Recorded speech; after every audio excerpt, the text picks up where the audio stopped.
They say the elevator in my building skips the 13th floor because of superstition, but last night, something went wrong.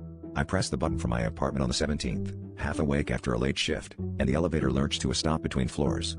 The digital display flickered, cycling through numbers before settling on a glowing, red 13. I should have panicked or hit the emergency button, but something about the moment felt like falling into a lucid dream, terrifying, but impossible to escape. When the doors slid open, I was met not by the beige carpeted corridor I knew, but a narrow hallway lined with hundreds of photographs. Each picture featured me, at school, at work, laughing with friends, but in every frame, my face was subtly wrong. My eyes hung heavy, lips curled into unfamiliar expressions, skin mottled and peeling as if time was gnawing away at me. The farther down the hall I looked, the more grotesque the versions became. In some, I was barely recognizable, a shadow of myself, decaying and twisted. My feet moved on their own, drawn forward by a sick fascination and a low, humming sound that seemed to pulse from the walls. The air grew colder, thicker, as if the hallway itself was breathing. Shadows clung to the ceiling like mold.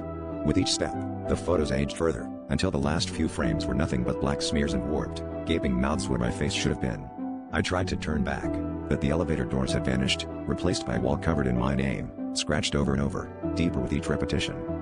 At the end of the corridor stood a tall mirror, its surface clouded and slick with condensation. As I approached, the humming stopped.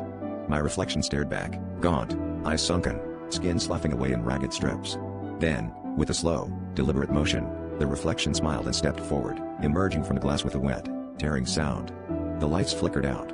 I'm not sure I ever left that hallway, but sometimes, when I catch my reflection in a window, it grins at me with someone else's teeth.